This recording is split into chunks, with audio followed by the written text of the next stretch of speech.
2027학년도 사관학교 입시 전략 보고서. 이거 마치 7영화에 나오는 비밀작전명 같지 않니? 우리 모두의 목표는 최상위권 수험생을 위한 입시 인텔리전스를 완벽하게 해독하는 거야. 육군, 해군, 공군, 국군간호사관학교. 이 네 곳의 1차 시험 일정부터 출제 경향까지 이 보고서 한 장이면 게임 끝이야. 자, 이제 이 스릴 넘치는 여정을 함께 시작해볼까? 자, 드디어 첫 번째 긴급 속보야. 2027학년도 사관학교 입시의 결전의 날이 8월 1일로 확정됐어. 어때? 벌써부터 심장이 두근거리지 않니? 더 흥미로운 건 말이야. 경찰대학 1차 시험이랑 딱 동시에 실시된다는 거야. 이거 뭔가 의미심장하지 않아? 작년 7월 26일보다 일주일 정도 늦춰진 8월 1일. 그냥 연기된 게 아니야. 중요한 건 경찰대학과 시험일을 똑같이 맞췄다는 거지. 이게 무슨 뜻이냐고. 지난 7년간 따로따로 시험을 봤더니 사관학교랑 경찰대 양쪽에 합격하는 중복 합격자가 너무 많고 그냥 한번 찔러나 볼까? 하는 허수 지원자가 엄청나게 늘었대. 이제 그런 거 없어. 진짜 진로 의지가 뚜렷한 진성 지원자들끼리 붙는 그야말로 진검승부의 장이 열린다는 거지. 마치 썸만 타던 시절은 가고 이제 진짜 결혼할 사람만 남는 그런 느낌이랄까? 그러니까 너희는 이 기회를 놓치지 말고 진짜 내 꿈을 위해 달려들어야 해. 그럼 이 진검승부의 로드맵은 어떻게 생겼는지 한번 쫙 훑어볼까? 지금 보고 있는 건 육군사관학교를 기준으로 한 전형 일정인데 다른 사관학교들도 크게 다르지 않을 거야. 8월 1일, 바로 우리의 첫 번째 관문인 1차 시험이야. 국어, 영어, 수학 필기고사. 이건 4개 사관학교가 공동으로 출제하니 한 번에 4개의 학교를 공략하는 셈이지. 마치 원샷 원킬 같은 느낌? 그리고 9월에서 10월 사이에는 2차 시험이 기다리고 있어. 신체검사, 체력검정, 그리고 면접시험. 이건 학교마다 1박 2일로 진행되는 곳도 있고 조금씩 다르니까 내가 지원할 학교의 일정을 꼭 확인해야 해. 이건 마치 RPG 게임에서 마을 퀘스트랑 레이드 퀘스트를 동시에 깨는 기분이 들 거야. 이 관문을 다 통과하면 11월에 우선 선발이라는 제도로 수능 전에 미리 합격자를 발표해줘. 일찍 합격하면 얼마나 뿌듯하고 자랑스러울까? 마지막으로 12월엔 수능 성적까지 합산해서 최종 합격자를 발표하는 종합선발이 있지. 물론 이 세부 일정들은 3월 이후에 학교별로 발표될 2027학년도 모집 요강을 꼭 확인해야 해.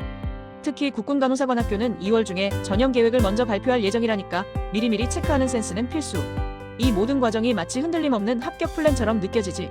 걱정 마. 내가 옆에서 든든하게 응원해줄게. 자, 그럼 가장 중요한 1차 시험에 대해 좀 더 깊이 들어가 볼까? 이 시험은 수능이랑 닮은 듯 다른 전장이라고 표현할 수 있어.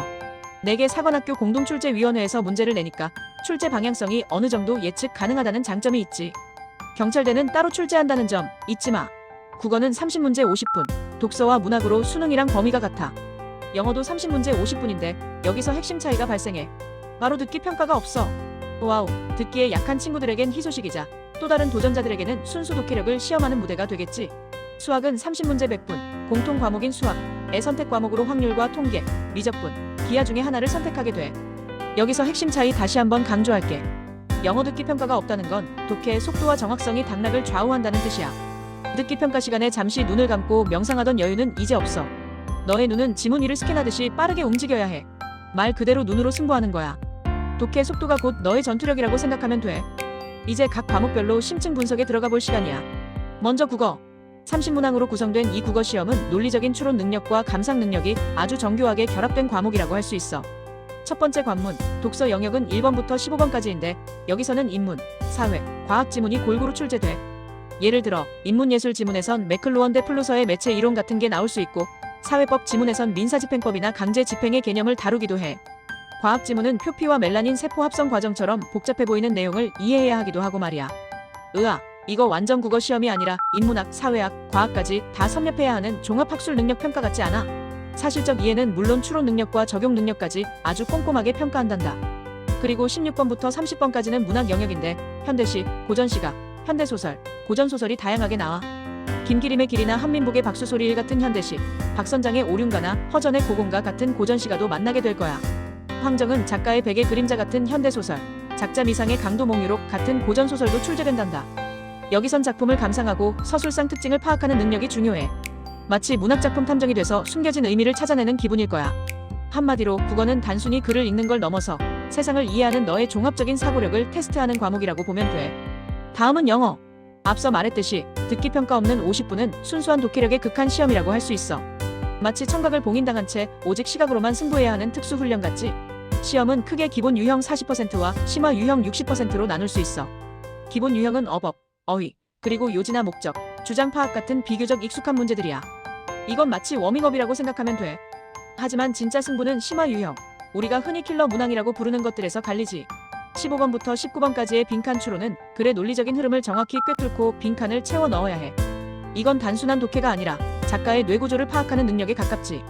20번부터 23번까지의 순서 및 삽입 문제는 A-B-C 배열이나 문장 삽입처럼 글의 응집성을 평가하는 문제들이야.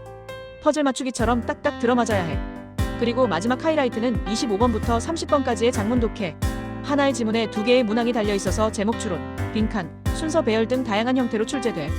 시간이 없는데 긴 지문을 읽어야 하니 이건 마치 시간과의 싸움, 마라톤 같지. 다시 한번 강조하지만 듣기 시간이 없다는 건 너의 빠른 독해 속도가 필수라는 뜻이야. 지문을 읽는 속도가 초음속 비행기 같아야 해. 어영부영하다가는 끝까지 읽지도 못하고 종이 울릴 수 있으니 평소에 스피드 리딩 훈련을 게을리하지 말자. 이제 우리의 영원한 친구이자 때로는 적이 되는 수학으로 넘어가 보자. 수학 공통 과목은 수학이랑 수학에서 나오는데 1번부터 22번까지가 이 영역이야. 여기서 수학적 사고의 본질을 묻는다고 보면 돼. 단순한 계산만 잘한다고 되는 게 아니라는 거지. 크게 세 가지 유형으로 나눌 수 있어. 첫째, 계산 및 기초이론. 이건 마치 수학의 기본 무술 같은 거야.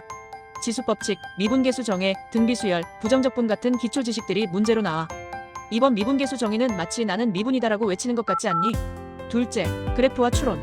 사인, 로그 함수 그래프나 삼각함수 성질처럼 그래프를 가지고 추론하는 문제들이 나와. 함수가 살아 움직이는 것처럼 그래프를 읽어낼 수 있어야 해. 이건 마치 탐정처럼 그래프에서 단서를 찾아내는 과정과 같지. 셋째, 통합적 사고, 일명 고난도 킬러 문항 영역이야. 속도와 거리, 구간 내 최대 최소, 함수의 연속성, 귀납적 수열 추론, 정적분의 성질 및 추론 같은 문제들이 여기에 속해. 이건 마치 수학의 종합 예술이야. 단순히 공식만 외워서 되는 게 아니라 개념들을 통합해서 생각하고 적용하는 능력이 필요해. 정의를 정확히 이해하고 그걸 바탕으로 그래프를 추론하는 능력이 당락을 결정한다고 보면 돼. 암기보다는 이해와 사고력이 승리의 열쇠라는 점 꼭 기억해줘. 자, 이제 수학 선택 과목으로 넘어가 볼까? 확률과 통계, 미적분, 기하. 이 셋 중에 너희가 선택한 과목에서 각각 8문항씩 출제돼. 너희의 선택이 곧 너희의 미래를 결정하는 순간이지.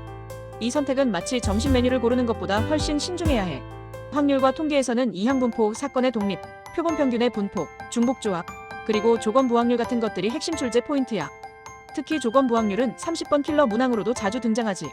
미적분은 수열의 극한, 급수와 정적분 관계, 역함수 합성함수 미분법, 입체도형 부피, 그리고 등비수열 극한 등이 중요해. 등비수열 극한이 또 30번 단골 손님이지. 기하는 좌표 공간 대칭 이동, 삼수선의 정리, 벡터의 내적, 타원 쌍곡선 정해, 그리고 벡터 연산의 최대값 최소값 등이 핵심이야. 벡터 연산 최대값 최소값 역시 30번을 차지하는 경우가 많아. 너희는 인문 계열이라면 확통, 미적, 기하 중에 하나를, 자연 계열이라면 미적, 기하 중에 하나를 선택해야 해. 이건 마치 내가 어떤 필살기를 연마할지 선택하는 것과 같이. 어떤 과목을 선택하느냐에 따라 너의 전투 스타일이 결정되니 신중하게, 그리고 내가 가장 자신 있는 과목을 선택하는 게 중요해. 자, 그럼 이제 우리의 필승 전략에 대해 이야기해볼 시간이야. 합격의 나침반, 그건 바로 기출이야. 기출 문제가 단순히 지나간 시험지가 아니라는 걸 명심해야 해. 여기서 내가 너희에게 200% 활용하라고 강력 추천하는 게 바로 선행학습형 형평가 보고서야. 이 보고서의 가치는 상상 이상이야. 이건 그냥 문제지가 아니야. 출제자들이 어떤 의도로 문제를 냈는지, 출제 근거는 무엇인지, 그리고 아주 상세한 해설까지 전부 담겨있는 공식 해설서라고. 마치 시험 출제자의 머릿속을 들여다보는 것과 같다고 보면 돼. 이건 단순한 치트키가 아니라 너의 실력을 한 단계 업그레이드해줄 성장 촉진제 같은 거지. 게다가 이 보고서는 2차 시험 대비에도 아주 유용해. 구술 면접 평가 요소랑 질문 예시까지 포함되어 있거든. 그러니까 1차 시험 준비하면서 이걸 참고하면 2차 면접 준비의 기초 자료로도 활용할 수 있다는 말이야. 일석이조 아니겠니? 이 보고서는 매년 3월 31일에 공개돼. 그러니까 3월 말에 공개될 2026학년도 기출 분석 보고서를 통해 최신 출제 경향을 파악하고 나중에 모집 요강 발표될 때 혹시 변동사항이 있다면 최종적으로 점검하는 거지. 기출 분석을 철저히 하는 자만이 합격이라는 문을 활짝 열 수 있어. 자, 이제 우리의 여정의 막바지에 다다랐네. 나는 이 말을 너희에게 꼭 해주고 싶어. 목표가 명확한 자에게 운은 따른다. 행운은 가만히 앉아서 기다리는 사람에게 찾아오지 않아. 명확한 목표를 가지고 그 목표를 향해 끊임없이 노력하는 사람에게만 미소를 짓는 법이지.